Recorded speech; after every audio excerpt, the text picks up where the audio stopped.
What's going on, YouTube? Let's take a quick little tour of my house. These are my orange trees.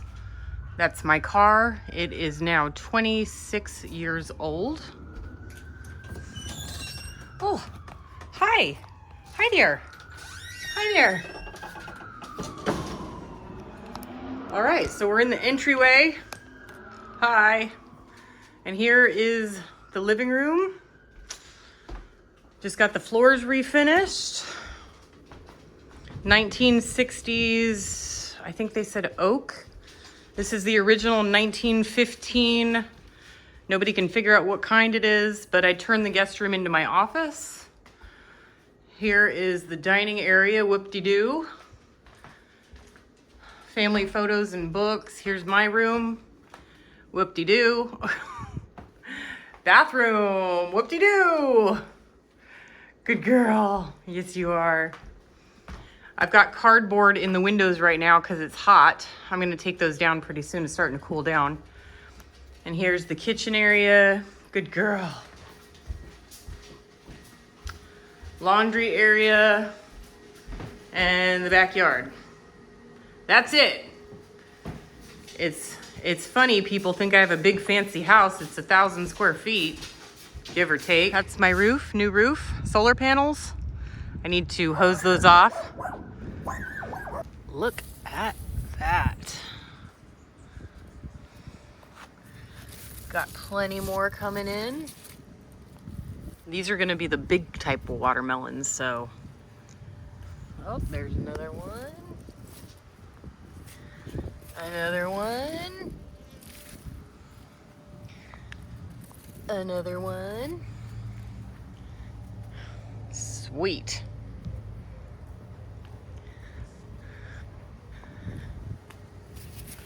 Eggplant.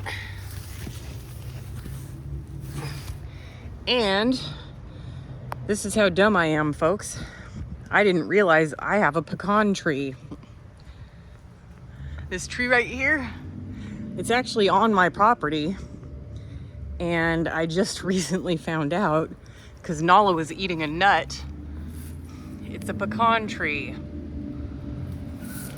All right, everybody, I'm doing this in my living room because all of my microphones are dead. I had to order a new one. And my office is echoey because there's nothing in there.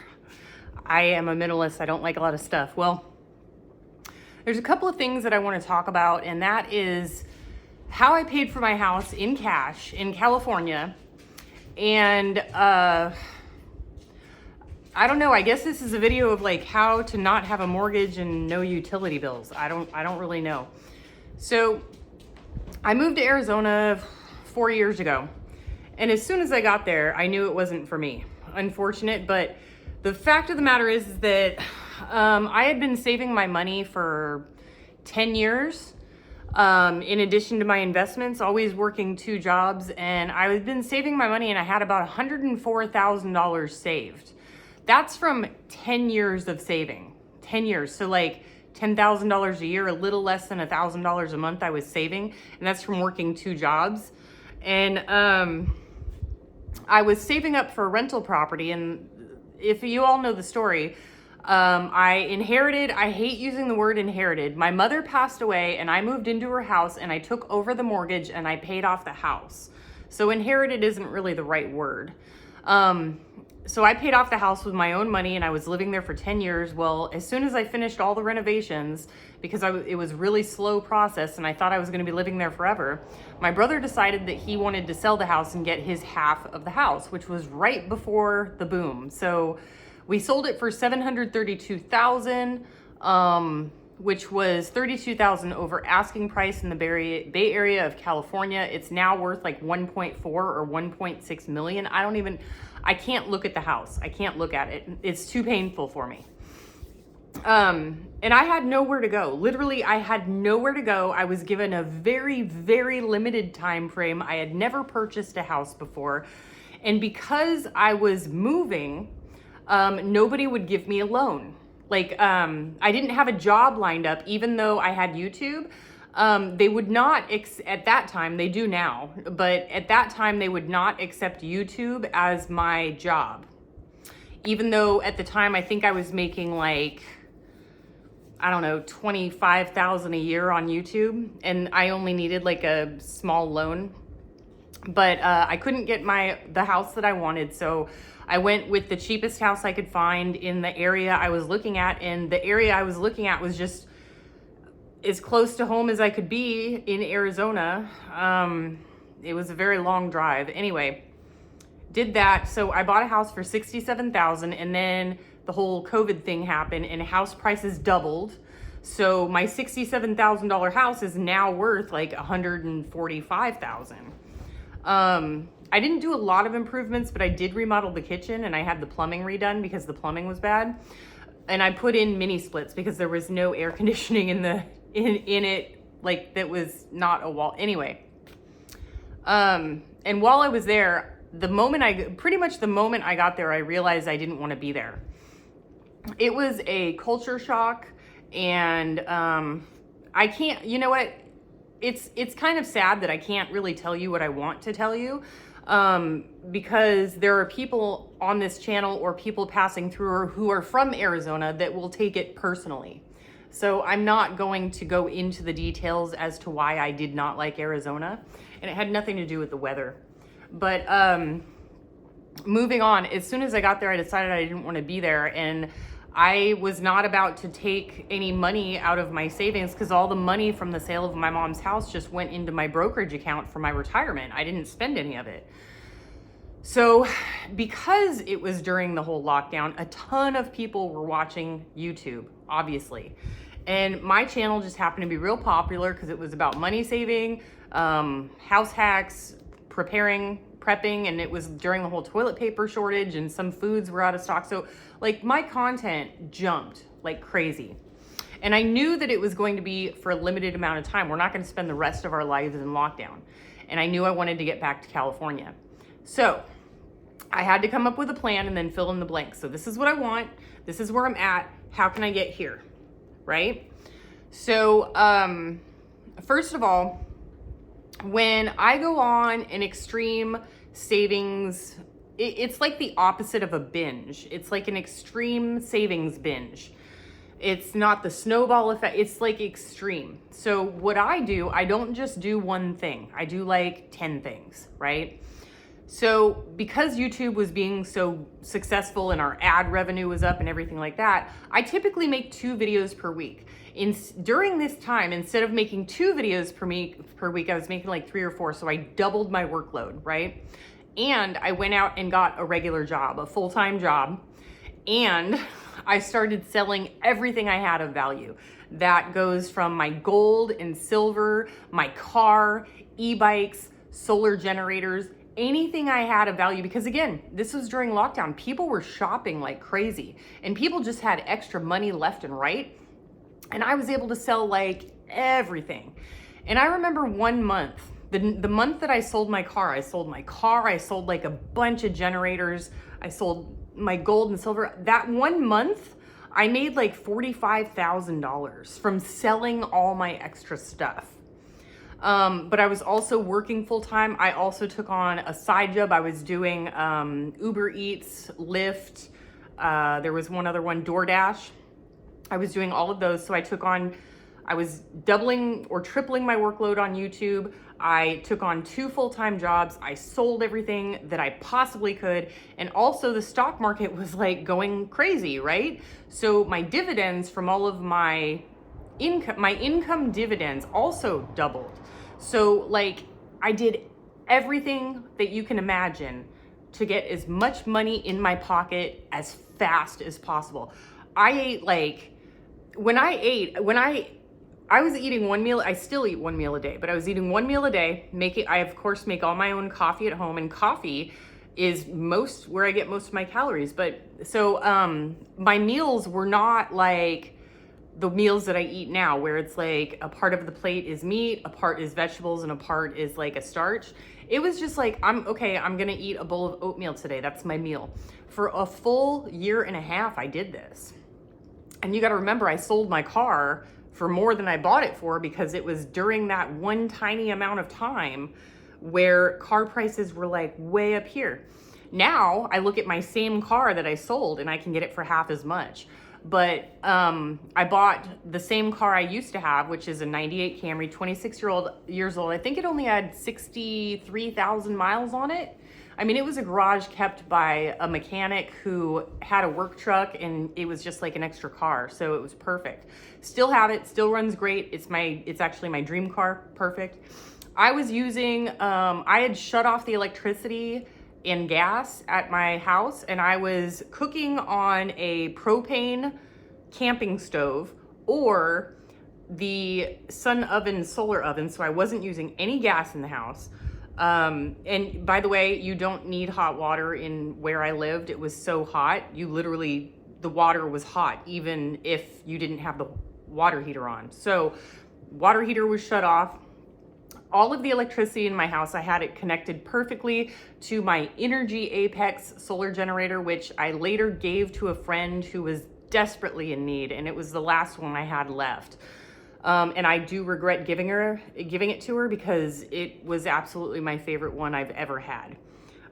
So it was a mixture of every single thing I could do. When it came time to buy, I had saved $200,000 in this year and a half, and I'm talking working like I did when I was getting out of debt. I was working like 6 a.m. to midnight every day, like for a year and a half. It was an awful year and a half, but it is what it is. And then when it came time to buy, okay, so I had saved $200,000 from selling everything I own and all this other stuff, and saving all my dividends, and working 2-3 jobs plus doing YouTube, 2-3 jobs plus doing like product reviews and selling the products and everything like that. I did everything I could. I had $200,000 saved in that year and a half. And then what I was going to do is like, okay, if I can't find anything for $200,000, I'll just keep saving and the dollar amount will just keep going up. So I called a realtor in the area and I said, anything between this point and this point of California, anything in here that is $200,000 or less, I want to see it. And then I would if he couldn't find me anything, I would just keep going up. And I told him, it's okay if it's a fixer-upper. I'm okay with that. And he showed me a house in Chico, which I didn't buy because Chico, I wanted to move to a smaller town, and Chico was a little bit bigger than I wanted, but I was still open to it. But he showed me a house that somebody was growing marijuana in, and I don't really care about that, but it was also just like a block and a half away from a homeless encampment. And I said, no, thank you. And this was the second house that he showed me, and it was $198, so it was in my price range. And the deal was that the man who lived here was 94 years old. His son was forcing him to move out because he could no longer take care of himself. And after talking to the neighbors, the man who lived here would be like running around in his underwear in the middle of winter around the street and stuff like that. So he was not really mentally well anymore. And when I got here, pretty much everything was like being held together with like duct tape. The solar panels on the roof should not have been put up there because the roof was ready to cave in. It was literally like 50 years old. And when we went up to lift the ceiling in the living room, because the ceiling in the living room was bowing down, so it was already lowered. They purposefully lowered it in the 70s by, I think it was 8 inches. It was like a 2x8 up there. So they lowered it 8 inches, but it was sagging in the middle. So imagine the living room ceiling the way it is now, which is a normal height. It's 8 inches lower, plus it's sagging an additional 9 inches in the middle. Well, of course, the realtor didn't tell me about that. And of course, I don't know if you guys all know this, but when there is a real estate frenzy, you have to, I mean, in my cases with both of the houses that I've purchased, you have to waive the right to an inspection. You have to waive the inspection, or they're just gonna throw your paperwork to the back of the pile and go for the next person who's willing to purchase the house without an inspection. But again, I knew that it was like, it was going to be really a lot of work over time, which I could afford. So the roof was pretty much caving in. And so was the living room ceiling.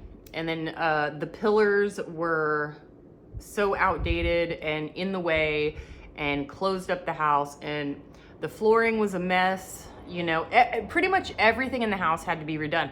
The piping in the bathroom had to be redone. The kitchen had to be redone. There were structural issues. The foundation in the back of the house was like, so you'd be in the kitchen and ready to go into the backyard, and all of a sudden it just kind of goes like this, like down, like get out of the house. So that had to be fixed. And I've of course hired contractors for a lot of this work. A lot of it I've done myself, but I've hired contractors when I needed to. But I made friends with the contractor. You guys know him as Joe. Maybe you've seen him on here a couple times. And he lets me work with him. Not only does he pay me, like he pays me for my labor by charging me less, but I get to learn how to do stuff. So next time I need to remodel a kitchen, I can do it all myself. I know that. The roofing, I would rather hire somebody to do that. I don't want to do that. But in this house, I got really lucky. Not only was it in my price range, it's in a really decent neighborhood. I've got some really good neighbors 2 doors down. Next door, not so much. But the other next door neighbor's cool. And then 2 doors down, I've got a cool neighbor. She actually gave me this morning, she's a retired restaurant owner. She gave me some pita bread and hummus and some stuffed mushrooms, and they were delicious, and I ate them like crazy. And she also gives me a lot of fruit. Great thing about where I live, also the house, I think that the guy was a prepper. It came with 2 orange trees where I have to give away hundreds of pounds to the food bank because I grow too many oranges. It came with solar, so I do not have an electric bill. I switched out the gas heater. The gas heater is gone now. And I have a mini split, so I no longer have a gas bill, which, yay, I'm like all electric except for my stove. So I have no utility bills. I have water and sewer, and I thought about, I don't know if the city limits here you can get a septic tank, but I've looked into the costs of septic, and it's more expensive than city sewer and water. So that's a no-go. And you're like, how's that possible? Well, it costs $8,000 for a septic system. And it costs like $8,000 to $10,000 for a septic system and to install it. Plus you have to deal with the yearly maintenance. So it's not a cost savings. And another really great thing about where I live is that I live right in the California Valley. Like the growing valley, or not right in the middle, but at the top of it. All of the food here in California is, people say that California is super expensive. Well, I don't have a utility bill. I don't have a mortgage. I have not had to pay for fruit or leafy greens since I got here because there is so much fruit just abundantly growing. I literally run into food. Like I hit my head on pomegranates or cherries or apricots. Like I literally bump my head on them, and then I'm like, hey, can I have some of these? They're like, take all of them, we're sick of it, here, have it all. So I haven't had to buy any fruit since I've been here. And the leafy greens I grow myself. I am working on more fruit trees, and I would like to expand to work on I don't know if I think I'm just going to do it as a hobby, because the vegetables that I buy are typically onion, potatoes, and carrots. The carrots are 68 cents a pound. The potatoes are about 98 cents a pound. And the onions are, I think, like 68 cents a pound. So it's more expensive for me to garden for those things than it is for me to buy them. I will be doing some garlic though, because I got, as a birthday gift, yes, it's my birthday, I got some garlic cloves from some award-winning gardener, and I'm gonna keep those and plant them in the spring, and that's gonna be great. I also purchased a jackfruit, and I'm growing the seeds to see what happens. And pineapple guava in the front, and it's this, I mean, this is a double lot, but it's pretty small. It's not like I've got a half acre here, but I've already got 2, 4, 6, 8, 9 fruit trees, and I'm gonna keep adding until I run out of room. But I think that a lot, you know, I have to remember, it's hard for me to think of what to say on videos like this, because I've been living a frugal life since my early adulthood, since my early 20s when I was getting out of debt. And I don't really know another way of living. And people think that I'm extreme. Like I'm probably gonna die with millions of dollars in the bank, and people think that I live like a pauper, and maybe I do. I mean, maybe I live like a pauper. I think I've got a nice house, I've got clothes, I've got everything that I need. I entertain myself without any money. You know, I don't like vacations, I don't like traveling. So I'm living my best life, and I spend about 1/5 as much as most people, and people assume that I must be miserable. I can't imagine having a brain that would imagine that somebody who's content is miserable. I can't wrap my head around that. And for all of you frugal people out there, maybe you understand what I'm saying. Maybe you like to travel and that's your priority. I don't have any, I can't think of a single, if somebody came up to me and said, okay, Prepper Princess, tell me anything in the world that you want and it's yours. Anything in the world. I wouldn't know what to say. I'd be like, I have everything. Can I get a lifetime supply of coffee and half, please? I mean, I really don't, there's nothing that I want. I feel very content financially, spiritually, mentally, emotionally. And I do get a little bit frustrated when I have to take a step back and realize frugality is not intuitive. Money saving is not intuitive. Investing is not intuitive. Even keeping a clean house is not intuitive. Decorating a house properly to make a small space look bigger is not intuitive. You know, decorating to make a place look more fancy than it is not intuitive. Taking care of pets is not intuitive. It's not something that everybody knows just off the bat. And because my brain is wired a certain way, I have a hard time understanding that. And I think that's where the other people are wired in a certain way where they don't understand how somebody can be happy without any money or with very little money. Anyway, I got super lucky with this house. It came with solar. It came with free food for life. If you're looking to buy a new house and you want a cheap house, get a fixer. I have a video out there on how to get a cheap house. Maybe I'll republish it. I don't know. But look for something that is within your means. I mean, this is a 2-bed, 1-bath. Let's be honest. I only need 1 bedroom and 1 bath. But I don't know if they even make 1 bed, 1 bath. But I didn't buy above my means, you know. And I bought a fixer-upper and the way that I did it was I just called a real estate agent in the area. I told him my budget, and I told him, you know, I know that there's probably nothing available right now, but when something pops up, call me first. And they'll do that. They'll put your name down, and they will definitely do that. And tell them exactly what you want. I want this many bedrooms, this many bathrooms, a fixer-upper. I want this much land. I don't care about the land, or I do care about the land. I mean, they'll do it anything from like what color house you want to how many square feet, stuff like that. All right, folks, so I guess that is how I paid for my house in cash. And that's how you can have a house mortgage-free with no utility bills. Solar. Do what you can with what you've got. Prepper Princess out.